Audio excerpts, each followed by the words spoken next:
Hello, dear sports family. Welcome back. I hope you enjoyed our last episode.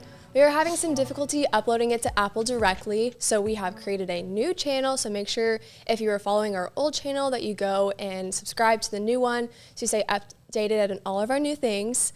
Today, I have our first athlete on the podcast. I'm so pumped. Marissa Gray. Marissa graduated from Creekview High School and played for the Solar SC organization out of Dallas, where she earned all-district and all-state honors. She then started as a freshman in 2019 for Baylor, recorded 10 starts, and made the academic All-Big 12 rookie team. Marissa, so glad you're here. Thank you. I'm so excited to be here, Faith. Of course. First off, how are you doing? I know double days, y'all have just started, correct? Yeah. Okay. So we had like our compliance meetings and everything Monday, but our like soccer, like fitness test, double days started yesterday. So yesterday was like the first day in the books of getting started and getting ready for season. Okay, I know volleyball is about to start in like a couple days, and football is getting ready to start. So I'm like, okay, fall sports the grind is here. Yes, it's here. It's getting started. So that's exciting, though. Yeah. So recently, you're academic champion of the month. Woohoo! That's so awesome. Can you explain like what that is and who gives us those awards? Yeah. So Cecily had actually texted me like a week ago and was like, hey, I nominated you. So Cecily's our academic advisor, and each sport has their own. I don't know, is y'all's Paige or? We actually just got a new one. Really? Josh, he's great. Okay, I haven't met Josh, but yeah, she nominated me, and I don't really know how because physics was hard. Yeah. That was a tough class to do over the summer. I would not recommend. Just putting that out there. But it really was a grind. Like I kind of figured I'm not good at math, so I was like, okay, like I'm gonna have to put in some extra work to like get a decent grade in the class. So I would come to talk to Cecily, and I'm like, okay, like I'm struggling, like I need help, I need tutoring, like 3 times a week, like I need just extra more and more and more. And I didn't really think anything of it, like I was just struggling, so that was kind of like my way to like get help. But Cecily was like, you really worked your butt off for the past month and went through like just a lot of hard things that like in normal summer class, people don't really take difficult classes. It's more so like the easier, like laid back. Which I was really shocked because I like worked my butt off, but I passed the class with a C. Thank God. But good degrees. She was like, yeah, I nominated you, and then you won. I was like, oh, like that's awesome. I had no idea. And then it was just from physics, which was awesome. It was kind of nice because like that was a lot of work to do, and then not to say like this is the biggest or whatever, but just be like someone kind of noticed the work that you're putting in. It was kind of nice to be like, okay, like I did a good job. Like I passed with a C. And now I don't have to take it again. So. No, that's awesome. I think it's so nice that SACE, Student Athletics Center for Excellence, gives us those awards. Yeah. And that's just nice that, I mean, like you said, you didn't have like the best grade in the class, but like you worked your butt off. Yeah. So to get that recognition is so nice to be able to like, for one, more encouragement for athletes, and it's kind of fun to like see how other sports are doing. I'm like, okay, Marissa's killing it, like that's encouraging. So that was really fun to see on social media. So what are you majoring in, and what do you want to do with that? Do you know? So I am a kinesiology major on like the pre-physical therapy track. So I've always wanted to do physical therapy. I've always been injured too, so they kind of go hand in hand. Yeah, fair. So I like broke my arm twice when I was a little girl, or maybe 2 or 3 times. I was in the past. But I've been injured with like knee injuries and a bunch of stuff. And I think the biggest part of like physical therapy is just helping people overcome that hump of like, I can't do it. Like this is super hard because PT is hard. Like rehab every day is hard. It's hard to show up consistently. But I just want to be that advocate for people and be like, you can do it. Like it's hard, but like having the right people in your corner to push you and tell you like, this is a hard thing, but like you are strong enough to do it. I want to be that person for other people because I've had people do that for me. So really want to go. I graduate soon, then have another year, multiple years of eligibility, but I'm going to do the exercise physiology master's program and then hopefully go to PT school after that. Sweet. That's awesome. I know that. So I tore my ACL my junior year and I did not realize how much like physical therapy it was going to be. And so that was really tough, but that's so encouraging for you to like want to be able to give back to that and to have someone in your corner, because going through it, like physical therapy, there's so many different like avenues that you could have somebody like an athlete who's trying to get back onto the field, but also like a stroke patient who's trying to recover. And so finding that balance of having your physical therapist push you to get back to the court is kind of hard. I'm like, I need someone to pushed me not only to rehab, but like I got to stay in shape and like I got to continue to work out. And like when I get back, like I got to be better than I left. Yeah. So I think it's a very, it takes a special person to go into that kind of field. Yeah. So that's exciting. Pumped for you. Yeah. So where are you originally from? So I always say this. I'm like a Texan at heart. I was born in Denver, Colorado, which is like Highlands Ranch is where Cassie's from. Yes, yes. But I'm not really from Colorado. I only lived there until I was like 2. Okay. I moved to Texas, so I've been in Texas since I was like 2.5. So I'm a Texan, but just sometimes like throwing a little bit of flavor. I'm like, oh, I'm from Colorado. Until when they ask for how long, I'm like, oh, I'm just from Colorado. 2 years. But I love Texas, so I basically from Texas my whole life. That's awesome. So you went to high school in Texas, and then the recruiting process. How was that for you? Was Baylor always your number one choice? I know soccer is kind of different. Yeah. You weren't able to play in high school, right? Or did you play club? How was that? The recruiting process was interesting. Baylor was never my number one. I was like heavily recruited at UT, and I thought like UT was, hook 'em horns. So I would like pass Baylor all the time. Like I would go to UT soccer camps, or like we would travel and play in UT, but I never thought about Baylor. Like it was just never really on my mind until my freshman year. One of my teammates who actually plays at Baylor, her mom had was like, hey, like I was guest playing with her team. She's like, this is Marissa, like maybe you should check her out. So it wasn't like they came to me type of thing. It was just right place, right time kind of. And then I went on a visit my sophomore year. Yeah, because that was freshman year, like summer, when they like started to talk a little bit. And then I went on a visit my sophomore year, and I felt like home immediately. Like I went on a bunch of other visits, but it was cool because, you're obviously amazed. And you're like, wow, like college athletics. Yeah. But I was like, just wasn't really the right fit for me. And then as soon as I stepped on campus, I was like, okay, like this is where I want to be. And at the time, like it was kind of crazy thinking about it. Like I wasn't a Christian, but obviously Baylor's a Christian school, and like the soccer program was built on faith. And I wasn't really like intrigued by that really, because it just wasn't something that I was used to. So I never thought coming to Baylor like, oh, this is a place that I can grow my faith in. I was never that aspect, but I'm so thankful that I did, because that's exactly what happened. Yeah. So I cannot be more thankful to be at Baylor and to just have the opportunity to be here and show up every day. So it's awesome. That's so awesome. I love that. I love that. I feel like Baylor Athletics has brought a lot of people here, and it's changed their life in a way that they did not realize. Yeah. And so I'm like, everyone's like, why Baylor? I'm like, because we changed lives. Literally. Like we're doing it. Like it's so cool to watch. Yeah. That's amazing. So what was the biggest adjustment you would say coming from high school to college? I know for me, like the speed of the game was just insane in volleyball. It's like these girls were like crushing it, and I was like, what is happening? Yeah. What was that like in soccer? That was hard because my freshman year when I showed up, I actually had mono. Oh gosh. Like 2 days into being on campus, and I was like, oh, I'm like really sick, and I thought I was homesick. Yeah. I'm like, well, my mom's only an hour and a half away, so I'm like, I don't know if it's that. But I had mono, and so that was like a huge setback.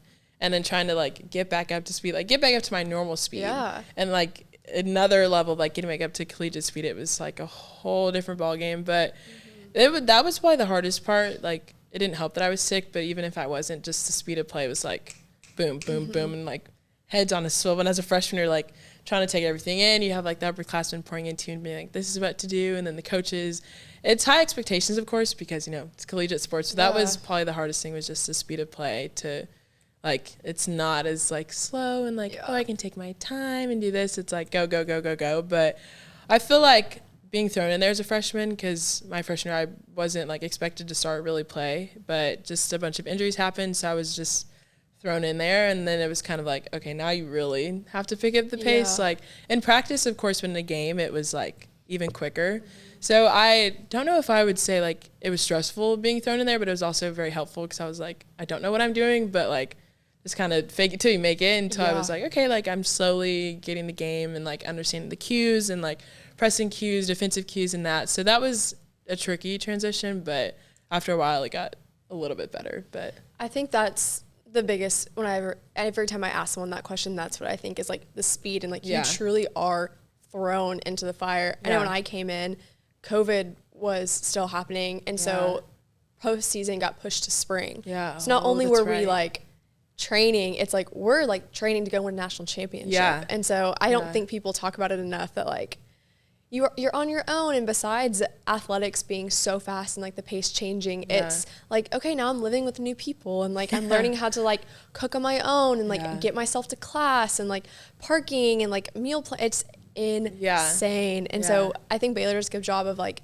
providing resources to like help you go through that transition. But I mean, it's still hard. Yeah, and it's still tricky. It's fast. And I think too, like you mentioned it, trying to listen to a lot of feedback from upperclassmen is so awesome and so crucial. Yeah. But your own thoughts get lost and you have no idea what's happening. Let me think what's happening. Like my brain is not even functioning. Yeah, that's crazy. Especially for you. I mean, like to play freshman year, like that's. Because I wasn't like, I thought I was just going to sit the bench and they were like, okay, like get up. And I'm like, oh. It's my time to shine. Okay. You know, like obviously you want to play, but as a freshman, it's not really expected. Really. So I was just kind of like chilling. And then one day, like somebody got hurt and they were like, get in the field. And I was like, me. I was like, looking around. I was like, I haven't played a game. I just got cleared like 2 weeks ago from mono. And they're like, yeah, like warm up, like you're going in. And it was weird because the position I played like the whole season was not my like normal position. Okay. So I played outside back instead of center back. I've always played center back in club. And so outside back is a lot more running. Really? Just part of the game that's more up and down. Center back, you kind of like trot around a little bit and you like sprint for like 10 seconds and you go back to trotting. So that was also a big change because I'm like, oh, I don't really run this much. Like I'm like willing to run, but there'd be like sometimes they'd be like, get up the line. I'm like, that's kind of a lot of running. I'm like, I'm not really used to that. Like, because at center back, I think I would get yelled at if I'm like, just take off running. But outside back, that's like kind of your job to like get up and down. So I was like, what is going on? They're like, run back. And then we would get like lose the ball and they're like, okay, sprint back. And I'm like, what am I doing? So that was also difficult, as playing a whole new position. Like defensively, I was fine because defense is kind of defense across the board. It just depends on which way you're pushing them or that type of thing. But just the attacking portion, I was like, I don't know what I'm doing. Dang, that's a lot, girl. Yeah. That is a lot. We made it through. Yeah. Made it all the way through. Now we're good. Now I'm back in my normal position. So we're all good. Sweet. That's awesome. So you come out of the gates running, like full sprint, starting as a freshman, and then you get injured. Walk us through that. Walk us through like that timeline of what happened. Yeah. So I like played my freshman year. And I think it was the OSU game, so it was on Halloween, and I like made a tackle. It kind of felt weird, but it wasn't enough to like pull me out of the game. So I like had talked to our athletic trainer, and she's like, well, here's some Tylenol. She did like the whole ACL testing, and she's like, okay, nothing's wrong. And then I went to go see the doctor that following Monday, did an MRI, and they were like, nothing's really showing up. And they were like, you can still play, but we just did like the whole PRP gel injection to just make it through, because I think we had like 2 more weeks of season left. I was like, okay, I can do that. Like mentally, I was like, that's not bad. Like I'm in pain, but it's not that bad. Like my knee needs to be cut off. So after season, I think we ended like November maybe, and then it was like 2 months. I didn't do surgery yet because I still didn't know what the issue was, and then I just kept getting like worse and worse. My knee pain was just kind of over the top. Like even with walking, it was like it would give out a bunch, and then I decided to have surgery in 2020, and I didn't really know, like from like Carrie and Chris, and they were like, oh, it's just a scope, like nothing major. And I'm like, okay. I'm like, that sounds cool to me. They're like, you'll be running in like a month. Like then we have the spring season. And obviously COVID kind of wrenched that. But so I did surgery. I was fine for like a week, and afterwards I just started to get like excruciating pain just kind of randomly. And I was like, oh, like it's kind of weird, you know, like I'm supposed to be running, but I couldn't really walk. And my muscle mass just started to decrease like every week. It was just like a random, like even now nobody really knows, but so that was going on for like a month and a half of just like not being able to walk. I had to wear like a big ACL brace because my leg just wouldn't go out straight when I walked. It would kind of just like limp around. So that was confusing and frustrating because I couldn't really do rehab because my muscle wasn't strong enough to like carry the weight of doing rehab. So I would just walk. I would go in the underwater treadmill and just walk for like 30 minutes and try and help myself get back to walking. So that was like January, February, March came. And that, like, those 3 months were difficult because it was very frustrating because I was like, well, I could walk and run, like, 2 months ago, and now I'm, like, can't even do anything. I can barely even walk, let alone run or, like, kick a soccer ball again. But, like, I'm thankful for Kristen and Carrie and all the doctors and stuff because they were hopeful. Like, they didn't know what was the issue. They're like, well, you know, like, just keep your head up. Like, they tried so many things to try and figure out what it was, and then COVID hit, so that wasn't really helpful because I went home for 4 months. And I did PT, but the way COVID was, I could only go once a week, which as an athlete, PT when you're post-op isn't really enough to like get you back to normal training. Yeah, for sure. So then when I was back home in Dallas, I saw a different doctor, Dr. Cooper, who is amazing. He's works for the Cowboys, so he's awesome. Oh, love that. But he did like a bunch of x-rays and MRIs, and I'd gotten them a bunch throughout the months, and he was like, yeah, you actually have osteoporosis. So it was like a cartilage issue with my knee that it just didn't want to like form correctly. Wow. So which kind of went with the like muscle problem as well. Yeah. So he put me on like this whole bone stimulator for 3 months, and this is like getting into August, like July, that type of thing. So I kind of knew I wasn't playing because I was like, well, this muscle is ready to go, but this one is about like half. So I knew, I was like, okay, I probably won't be playing this season. That was tough, but it was kind of realistically like if I were to step on the field, I wouldn't be helping anything. It would be worse for me to get on the field. That was kind of humbling in a way because it's like, okay, I wanted to play, but obviously I can't. And then the injury just kind of lingered on. I couldn't really play until my muscle mass came back. So that was kind of the struggle for the last like 8 months as well, as getting my muscle back and then getting back into running because I hadn't been running yet, and then slowly getting back into like lateral movements and stuff. So I didn't get cleared like officially until February of this year. So it was like a 2-year long process, but they still don't really know what happened or like what the issue was. But now I'm good to go. You know, I can play. My knee's doing great. But that 2 years was definitely brutal. But I also wouldn't trade it for the world because it, for one, led me to get closer to Jesus and surrender my life to him. So there's pros and cons like for sitting out, but I'm like, well, I also got to know Jesus. So it kind of balances out for sure. But that was definitely a tough time being injured when like everything was just so unknown, and they're like, oh, you know, let's try this, let's try that. And it was just frustrating, but I'm glad we're kind of over the hump now, and now it's kind of smooth sailing for the most part. Yeah, you're good to go. Wow, that's crazy. I mean, I feel like we kind of have similar stories with like the knee and then like sports being taken away and like trying to like find your identity. And I think a lot of athletes go through that but aren't able to talk about it.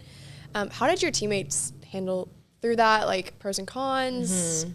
I'd say they were just there for me because nobody knew.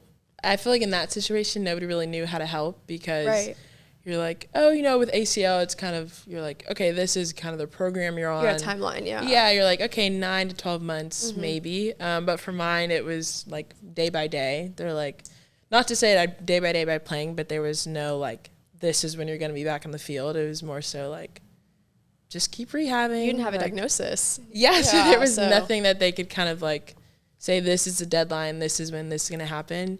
So I'd say my teammates were just there, and like if I needed a shoulder to cry on, they would be there. If I just needed to vent and be like, this is really frustrating, like, because it was hard to try and show up and be the like optimistic Marissa that I usually was when I'm like struggling myself. But I also was like, well, I have to be there for my team. But they kind of understood like the days that I was quiet or was more to myself, like she's probably going through something. So it wasn't like, hey, like, you know, we need you. It's kind of like, okay, she's, you know, something. Yeah, it was more so like, okay, she's going through something. Like, how can I be there for her? And I would try to be there for my teammates as much as possible. But that was a tough time to like get out of my own head. And then I remember so vividly just being like, it is like a tough time. At the same time, like, how can I serve my teammates? Because if I took my eyes off of myself, I was better, like, able to function more instead of thinking about like, oh, I'm miserable. Like, this sucks. This stinks. Because like being in that pit, like, yeah, it did suck. But being in that pit of like loneliness and just all these emotions, it just wasn't fun. So like, kind of halfway through, I was like, okay, how can I be a better teammate? How can I do more for my team rather than just think about myself and be in this mopey attitude for months and months on end, which doesn't really help anybody in the long run, because definitely didn't help me, because I would just sit and be like, huh, and like, you know, it's okay to have emotions, it's okay to be sad, it's okay to be upset about the situation, but when it just kind of lingers on, it would affect other people. And I was like, okay, I don't want that to be, you know, like, this is numerous because like I'm injured, like this is who she has to be. So I kind of like, with a bunch of help from all my teammates, just like pick myself up like out of that, with their help, of course, and just trying to figure out how to be a better teammate without, you know, invalidating my own emotions, but also kind of pushing through and be like, okay, let me be a better teammate for today, and just take it day by day by that. That's awesome. It's really powerful and encouraging, because I think a lot of the times as athletes, like, you're supposed to be like this big, strong person. Like, when we go through those hard things, you have to find some other way to be a part of the team or to feel a part. And so it's very mature of you to want to pour back into your teammates and to encourage them and still make a difference. Yeah. I think it's huge. I know I gained a bigger respect for the game, it being taken away from me. I gained more of a respect for my coaches, just seeing like the behind the scenes, because you became like a new assistant coach, you know, like that was your role. And I think that's really cool. And I'm sure it's helped you become like an even better player. And now you see more tactical side of it, I'm sure. And can't wait to see. I can't wait to watch it this year. It's going to be great. I'm so pumped for y'all. Thank you. So we met through FCA, which was so fun. We also met through Chanel Bramchuk, who you used to live with. Love Chanel. Love her. She's amazing. But mainly FCA. Yeah. So would you mind sharing a little bit of your testimony? I know you talked about it a little bit before in your faith, how you came to Christ. Yeah, so it's actually really funny. Chanel is involved in the story. Oh, that's awesome. I love it. So yeah, freshman year, growing up, I went to church here and there, but soccer was mainly it. Yeah. It was whenever I tell him it was my idol, that was my God. I was very cocky and arrogant because I knew I was a good soccer player and I just kind of did what I wanted. And even coming in, starting as a freshman didn't help because, my other friends who were freshmen at other schools didn't play. And I was like, I'm a freshman, I'm playing. Yeah, just so silly looking back on it now. But yeah, so I knew about Jesus, but not much. And then it came to FCA camp. And I had gone to FCA throughout the year. Then it came to FCA camp, and there was this huge party that same weekend. All my friends were going. And Brea, who is just heaven sent, love her. She had told me about FCA camp, and I was like, oh, that's really cool. And I was like, no, I'd rather go party with my friends, live it up. And she had pressed me days, and she's like, come on, it'll be so fun. I'm like, I don't really want to, I was I'd rather go party, all my friends are doing it. And then Chanel, college, we had both signed up, and then she bailed the last day. So I would knew people, but not well, to go on a 3-day trip with them. And so at that point I was like, oh no, I really don't want to go. I was like, my best friend isn't going. I don't know. Then Bray was like, no, you're going. So I get on the bus, and I'm moping the whole way. I'm like, I do not want to be here. I'm like, I don't know anybody. We're going to Glen Rose. I'm like, where is that?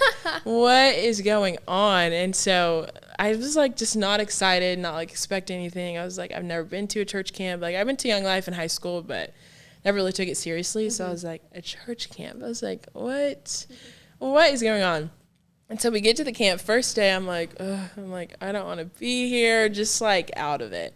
And then, you've been to camp, so we do oh my gosh, you didn't. No, I haven't. I know. I'm so excited. I'm going to go this year. Don't even worry about it. I know. I'm an FCA leader. I'm like, what is wrong with me? I need to go to college advance, right? Yes. Is the camp? Yeah, yes. I know. I got to go. Okay. Well, the first day we do worship, and then it's kind of hangout time. So that one I didn't really. I don't want to say get much out of it. I was just still I don't want to be here. Yeah. And the second day we did a bunch of games and did worship and just the sermons. The sermons really hit me, and I could go on off on that for a while. But it took a little minute, and I was like, whoa, because it was all about sports and identity, and at that time I was injured. So I was like, this is literally exactly what I needed to hear. And then it came Sunday, and I remember so vividly the preacher was like, if you need prayer, can we get prayed for? Me being prideful, I'm like, I don't need to get prayed for. Yeah. I'm like, dude, I'm fine. But obviously this weekend was just a transformation because my heart was definitely softened and had opened up for Jesus. And so I'm sitting there, and then my stomach starts to hurt, and I'm like, but it wasn't I need to go to the bathroom or throw up. I was I feel like I should get up. Something is telling me to get up and go get prayed for. And I sat there for 2 minutes. So I was like, I don't want to be the first one. I'm like, that's so awkward. It's intimidating. I was like, I'll just sit here, I'm like, okay, now my stomach's really hurting. So I get up and I go to this girl named Anna or Anna, I'm not sure how to pronounce it, but she prayed for me, and I bawled my eyes out. She was just asking I would come to Jesus and come to know Jesus, and whatever I was going through, that he's got it all handled. I'm bawling, and she gives me a hug.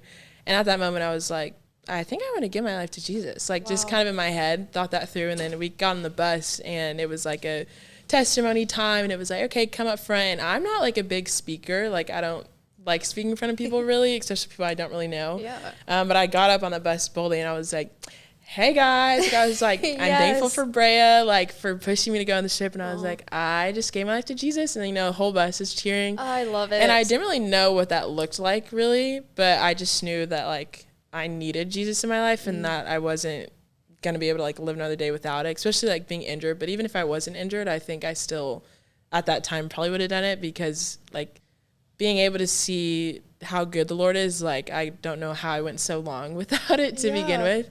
But yeah, after that, I went to go tell Marcy, who was our like husband's, Paul was like our head coach at the time, so that was his wife. And I told her, and she was like, "Okay, well, do you know what to do?" And I'm like, "No, like I gave my life to Jesus, but I don't really know like what I'm doing." But luckily, my teammates who had known Jesus before and like had supplied with a bunch of things, they're like, "Okay, we'll do Bible study and then like this and that." So I was kind of like equipped in that way, and then went home with COVID and then like got my parents involved, because my parents didn't really know Jesus on that level either. Like they had gone to church, but never really had a personal relationship with them. So it was kind of like our whole household was working together and being like, okay, let's do a family Bible study and grow our faith in that, which is awesome, because now all of us are saved. And then we told our other family members, and they're like, hey, just spreading the gospel as much as we can. But that was kind of my overall testimony, all from FCA camp, which I didn't think was going to be anything, and then end up getting saved by Jesus. You're everything. So, wow. Yeah. That's so powerful. And just, it's truly a chain reaction. It's like once it really hits you and like you're convicted, like it is just like your parents and like your grandparents and like your team, which is so cool that as athletes, once again, like we have this platform to really like, if you pour into your teammates at practice and like share the gospel with them, like that is shown on the field and that brings other people to Christ. And it's just such a cool thing that sports can do. And like, the way you're so faithful to the Lord, like just watching you live life, I'm like, Marissa has so much energy and so joyful, and like I gotta get her on the podcast because she'd be great, and like you just are so wise. So just thank you for sharing, and thank you. Gosh, I can't wait to watch you on the field and to like see you like just praise God through your sport. That's awesome. So powerful. So with this new season coming up, y'all do have a new coaching staff. You were recruited by Coach Jobson. How is that transition going? What are y'all feeling? Yeah, I think everybody's really excited. Okay. Like Michelle is a more like tactical possession-wise coach, which is very different from Paul. And I loved both coaches. Paul was more direct and like a different style of play. So that was tricky for I think a lot of us coming in the spring. But I'm thankful she came this spring, because the fall is a hard time to rally the troops together and get everybody behind the same motive. But in the spring, at least we had a good like 4 to 5 months with her to kind of understand the new game plan and play teams and like work out a couple of nicks. And obviously going in the fall, we're super excited, because I love like the possession style of play. That's what my club team played. So coming to college, like with Paul, it was a bit different, because it was just a different style of play that I wasn't used to. So now it's kind of like taking back those old ways and going back into like what I used to do with club. But I'm excited. I think everybody's excited. I think, some things that just comes with time, like, because we have a bunch of freshmen and we have transfers, but I'm excited to see how everything folds out, because, in the Big 12, everybody's like, okay, Baylor's this direct, like, run at you, hunt you down. And I think we still have that type of demeanor. It's just a little bit different style of play. So it's going to be more possession-based, but still, like, up for the fight, like, not kind of laying back and being passive, but being aggressive in everything that we do and just kind of attack and choose when to attack at the right moments, because sometimes it's not the right moment to just go to goal and like go, like obviously you want to score and you want to get goals, but sometimes you kind of have to read the defense and read like what's going on and stuff. So I'm excited. I think everybody's excited to get started, especially after yesterday, our fitness test and everything. But I think it'll be good. I'm excited to see just everything and then just get to know everybody even more, because during the summer, you have the freshmen and everybody. So, but I feel like when season starts, when you really get to know everybody, and then the team chemistry grows even more, and then it kind of shows in the field of how much you care about people and just your effort that you put in on the sidelines, whether you're a starting 90-minute player on the bench, but just to pour in everybody and get ready to go. That's awesome. And she came from DBU, which they literally killed it, like to the Final Four. So I'm excited to see what she does. You talked about a little bit like bringing in transfers. How has y'all's team chemistry and relationship been different, I guess, from previous teams?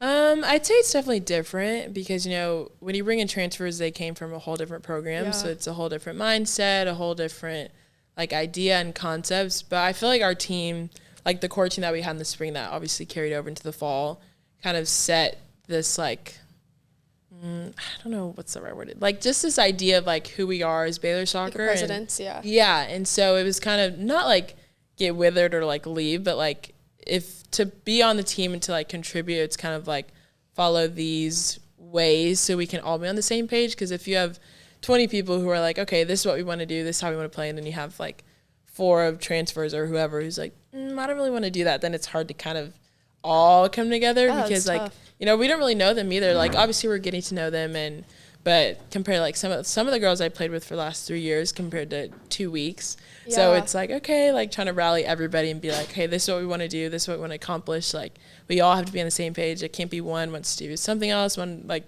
15 want to do something else. We all have to be on the same page and grow together instead of trying to do it individually and trying to figure that out, which would be difficult. But so far everybody's been on the same page and has one common goal to win the Big 12 and then go on to the national championships, which is good. So yeah, fire me up. That's awesome. I think especially too with girls, sometimes that can be hard. I mean, we're both female athletes, like we've been forever, but it's like we're kind of mean, you know? And so like battling those relationships and like trying to figure it out and developing relationships off of the court, off of the field before you get out there, I think is super crucial too. Yeah. I know our team just got back from our team retreat, which was just like amazing in so many ways that I never could have thought of. Like we bonded over like team trauma or like individual trauma, but then also like playing silly little games and like doing things together. And I think that's like such a pivotal point of getting ready for season, is especially during double days too. I mean, like you are literally dying together every single day. So every day. Every day, specifically 9 to 12. Yeah. But you are like in it together trying to build those relationships. And I feel like it just translates onto the field. Yeah. So much better. It's almost like a dance, you know, like you put in all this work and then it just kind of flows. And that's a good analogy. It works. I like that. Thanks. Yeah. it just flows. Yeah. Okay, awesome. So we're doing this new thing. I put some questions up on the forum on Sikkim 365. And we had some good ones come in, so I'm going to ask you 2 of them. So from Scotty B, the Baylor King, he asked this question: which person in your life has influenced you the most throughout your journey, not only as an athlete, but as a person off the field? I would definitely say Marcy Jobson. Like I said, she was Paul, who was our former head coach's wife. Yes. But she played for the United States national team. She was a boss, like a complete beast. But she really displayed through her actions just the gospel and just living it out like Jesus every day, but also taught how to not have your identity solely in soccer. And that was what impacted me the most because, you know, for how long I've been playing soccer since I was 3, so like 18 years or 17 years before I came to know Jesus. It was all about soccer, and my identity was solely in that, like alone, like it was nothing else. But she kind of broke down the pillars and would explain in depth, like it's easy, it's very simple to get your identity wrapped up into volleyball and 100%. Soccer, whatever sport you do, because you're doing it so much, and then, you know, you get praised and you get applauded for doing all these things and you think you're on top of the world. But obviously, like for being injured, like whenever it's taken away from you, it's like, what do you have left? Yeah. And Marcy kind of sat with me, and I've had multiple like coffee dates with her, and she's like, it can't just be you're just a soccer player. Like I know now, like after having some years and living out with Jesus, I'm way more than a soccer player. But at the time when you're young and a freshman, that's all you think of. You're like, okay, I'm a collegiate athlete, and that gets onto your head. But she really kind of broke those walls down and was like, in Christ, like you're way more than just a soccer player. Like God does not see you as Marissa the soccer player. Like you're a child of God. Like it's way more deeper than just being, oh, I'm just a soccer player. Like that's all I can do for the kingdom. Like, yes, I play soccer, but that's just kind of an extra thing that I just do, you know, on the weekends. And, you know, you spend a lot of time with it, so I can't just be like, oh, it's a hobby. But, like, at the same time, there's so much more to me than just being a Baylor soccer player when there's more to do for the kingdom rather than, like, yes, can I use soccer as a way to bring people to Jesus and play with the boldness and, like, just the freedom of being in Christ? Of course, but there's also more to me than just this is what I'm confined to in a box, for sure. That's so good. I even catch myself sometimes. I'm like, oh, hi, I'm Faith Lynch. I'm the Baylor Volleyball Team. And I'm like, they don't care. Yeah. You know, like, it's not a part of my name. So to find that separation and, like, you are a child of God. Like, that's so good. I love it. And then BU backer and ET ask, what are the biggest challenges this year, and who will be the toughest opponent? Biggest challenges. I'll start with toughest opponent. Toughest opponent will definitely be UNC. Okay. If you've ever heard anything about UNC soccer, they're like notable, you know, always Final Four. just a good caliber team. And one of my really close friends from club plays there, so I know just the type of player she is, a high caliber type of team. But I think we're all excited because, we're definitely going in as an underdog. But we just found out yesterday, so are they. So UNC is normally ranked like top 5. Okay. But they're ranked 17th, which was a shocker to a lot of us because they're just a really high caliber team. Yeah. So like we're going in as an underdog, but so are they. So I feel like it'll be kind of like a head match, but I think it'll be a dogfight, like, because they're a good team, but I'm not going to disqualify us either and be like, we're not prepared. Like, we're doing things now, not just to prepare for UNC, prepare for the whole season. As you should, yeah. But I think with the way practice has been going and the way we've worked hard over summer and the way everybody is just behind the same motive of just, like, being dominant in every game that we go into and being calm but focused and yet aggressive in everything that we do, I think that's a big game, but it's also an exciting game to show, like, this is what we've been working on. Like, this is who we are as a team. This is who we are as Baylor Soccer. Because even for us, like, it's a big game for us, but also I'm sure Big 12 teams would be like, okay, how are they going to go against UNC? Because that's it's a tough team. Yeah. It's a tough game to do. It's in the heat. It's at 12 p.m. on a Sunday. Like, it's hot. It's in Austin, of course. We're at UT always. So I'm excited just to not even just prove people wrong, but just to prove people like what we're made of, because like the odds are really stacked against us. We have a new coach. Yeah. We lost some big players like Jennifer Want, Sarah Norman, who were major contributors to the team. And, we have a bunch of freshmen, a bunch of transfers. So I'm just excited to see our team as a whole and just come out and be scrappy and be the dominant Baylor Soccer that we are, but also with a new style of play and just let them have it really. But I think that'll definitely be our toughest game so far of the season, for sure. Okay. Yeah, I love it. Yeah, be Baylor. Yeah. Go be the underdog. Yeah. I love it. Everyone loves a good story, too. Yeah. Go do it. Awesome. Okay, and for our last question, everyone's going to answer this if they come on the podcast. If you could write a letter to sports and could say anything you wanted to, what would you say and why? That's such a good question. Okay, I'd start off. Okay, dear sports, I'd say thank you for giving me lasting friendships. I've had friendships who I've been friends with since I was maybe 5, and we're still the best of friends, but also very thankful for the opportunity to keep playing, because it's not every day that you can show up and be a collegiate athlete or even play on a club team or things like that. Sports has opened up a lot of avenues for me to, share the gospel and use my platform, although it may not be as big, but I feel like as an athlete, people listen when you speak, and no matter good or bad, right? Whichever way you want to take that. For sure. Yeah, that's a really okay. I don't know how to end that, but I'm just thankful for sports. I think sports brings people together, brings a community, and it has just helped me inform me into the person I am today, but also kind of brought some setbacks too. But I'm grateful for both of those, and I'm very grateful for sports. Sports has taken me to a bunch of places too. Thank you for watching Dear Sports with me, Faith Lynch. You can find us on Instagram at Dear Sports Podcast. Make sure you check out the link tree in our bio, which will take you to our YouTube channel, Apple Podcast, and Spotify. Until next time, this is Faith Lynch with Dear Sports.